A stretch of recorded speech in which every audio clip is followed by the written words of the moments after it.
میرے دوستو، انسان کو کل عقل بھی مل جائے تو پھر بھی اللہ کی حکمت کا وہ احاطہ نہیں کر سکتا۔ رب کریم کو زیادہ پتہ ہے کہ ہمارے لیے کون سی چیز بہتر ہے اور کون سی چیز ہمارے لیے نقصان کا باعث ہے۔ اللہ تبارک و تعالیٰ کی حکمت یہ چاہتی ہے کہ میرے بندے پریشان نہ ہوں۔ رب یہ چاہتا ہے کہ میرے بندے کسی جگہ پہ بھی دقت اور پریشانی کا شکار نہ ہوں۔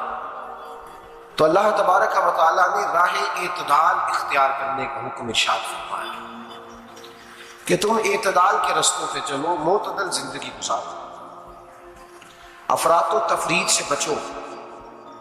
آج جس معاشرے میں ہم وقت گزار رہے ہیں، اس معاشرے میں ہم اس بات کو سمجھنے سے قاصر ہیں کہ اصل ہمارا مسئلہ کیا ہے۔ ہمارا اصل جو مسئلہ ہے اس کی شناخت ہمیں کیسے ہوگی اور ہم پھر اس تک رسائی کس انداز میں حاصل کر پائیں گے۔ ہم ہمیشہ اپنی آمدن بڑھانے کے چکر میں رہتے ہیں، ایک کام اور شروع کر لیں، پارٹ ٹائم جاب شروع کر لیں، کوئی سائڈ بزنس اس کا آغاز کر لیں۔ ہماری جو دوڑ لگی ہوئی ہے وہ لگی ہے کام بڑھانے، آمدن بڑھانے۔ حالانکہ اسلام ہمیں یہ کہتا ہے کہ تو آمدن بڑھانے کے چکر میں نہ پڑ، اصل بات یہ ہے کہ تو اپنے خرچے کنٹرول کر۔ تنگ انسان وہ نہیں ہوتا جس کی آمدن تھوڑی ہوتی۔ یہ توجہ کیجیے گا میری بات، یہ قیمتی بات ہے اور گفتگو ساری کا لب لباب ہے۔ تنگ بندہ وہ نہیں ہوتا جس کی آمدن تھوڑی ہوتی ہے، اصل پریشان وہ ہوتا ہے جس کے خرچے زیادہ ہوتے ہیں۔ اور ہمارا جو روزمرہ کا نقصان ہو رہا ہے وہ آمدن کے معاملات میں نہیں ہو رہا۔ بنیادی نقص جو واقعہ ہو رہا ہے وہ یہ ہے کہ ہمارے اخراجات زیادہ ہیں اور وہ اخراجات کسی اور نے نہیں بڑھائے، وہ خرچے ہم نے خود بڑھا لیے ہیں اور اب ہمیں اس کا نقصان بھگتنا پڑ رہا ہے۔ اور اگر آپ صحیح معنوں میں ٹٹولیں تو جو بہت امیر لوگ ہیں وہ تو ان خرچوں سے بچ گئے۔ میں نے بہت سارے ایسے خطبات میں شرکت کی ہے، میں بہت ساری ایسی جگہوں پہ گیا ہوں کہ جہاں لوگوں نے بڑا مختصر سا ختم دلایا ہے تو ہو گیا ہے ختم۔ ختم کے معاملے میں کب کسی نے پابندی لگائی ہے کہ اس میں 200 آدمی شریک ہوگا تو تب یہ سارے ثواب صحیح ہو سکے گا؟ کون کہتا ہے؟ یا شادی کے موقع پر اگر سارے بہن بھائیوں کو نہ بلایا گیا تو میری شادی پایہ تکمیل تک نہیں پہنچے گی، اس میں برکت نہیں ہوگی، یہ کس نے فتویٰ دیا ہے؟ معتدل زندگی کا اسلام حکم دیتا ہے۔ میں پڑھ رہا تھا کہ ایک بہت بڑا صدر ہے، غالباً سوڈان کے صدر کی بات ہو رہی تھی، تو اپنے بیٹے کی بارات لے کے گیا تو 4 لوگ گئے ہیں بارات اور 15 لوگوں کا اس نے اہتمام کیا اپنے گھر میں کھانا کھانے کا۔ تو کیا شادی ہو گئی کہ رک گئی؟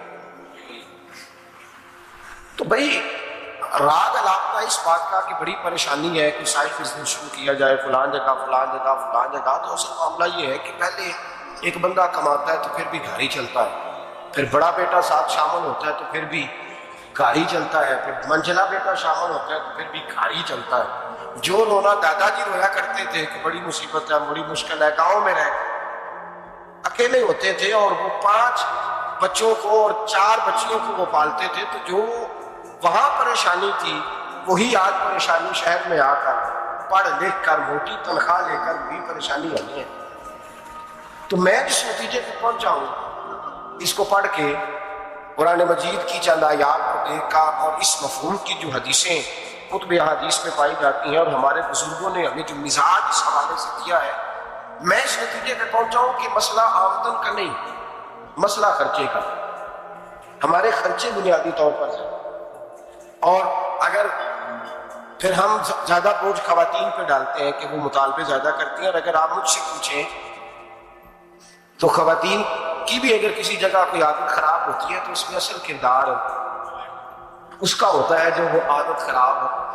تو کیوں اپنے گلے سے اتار کے آپ کسی کے گلے میں بات ڈالنے کے چکر میں ہیں؟ وہ خواتین کی طبیعت نہیں ایسی ہے۔ اصل بات یہ ہے کہ ہم نے خراب ہم نے عادت ڈالی ہے، ہم نے یہ مزاج ان کو دیا ہے تو ان کا بنا نہ کیسے بن سکتا۔ تو اعتدال جب تک زندگی میں نہیں ہوتا، پانی پیاس بجھاتا ہے لیکن ایک گلاس کو تو پیاس بجھاتا ہے، بالٹی کو منہ کو لگائے گا تو کپڑے بھگو دے گا اس کے۔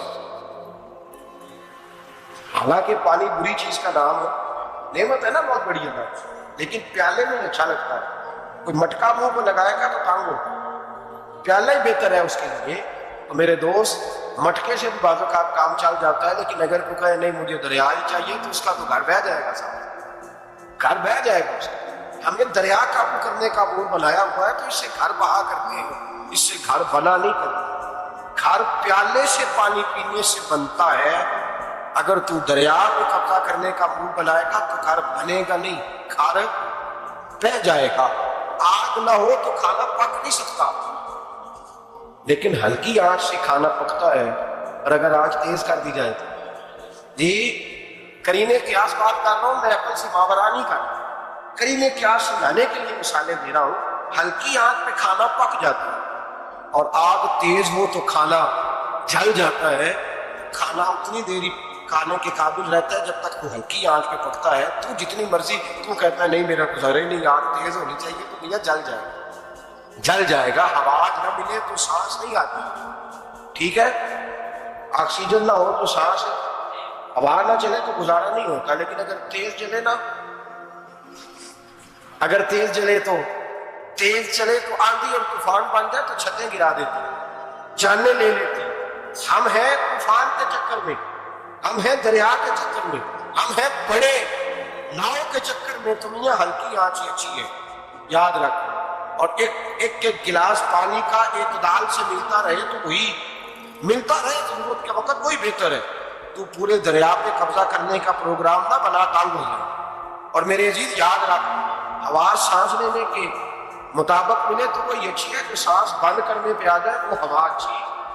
ہم نے چکر چلا لیا ہے کہ زیادہ پیسہ، راتوں رات پیسہ، لمبا پیسہ، یہ پلاٹ بھی میرا، وہ پلاٹ بھی میرا، گجرانوالہ بھی، گجرات بھی، لالا موسیٰ خان اور پنڈی تک جہاں میں جاؤں میرے نام کی تختیاں لگی ہوئی ہونی چاہیے۔ اسلام بنا